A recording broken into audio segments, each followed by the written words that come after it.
Sigaw ng bawat Pilipino ay handang magaling na Pangulo.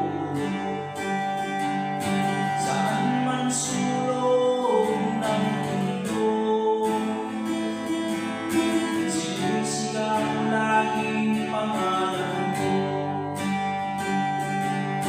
Mahal ka ng sambayanang Pilipino, dahil sa iyong tapang at talim.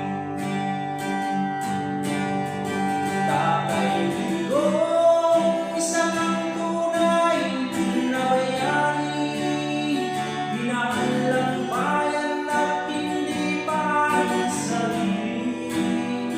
Tatay Digong, nang dahil sa inyo, naging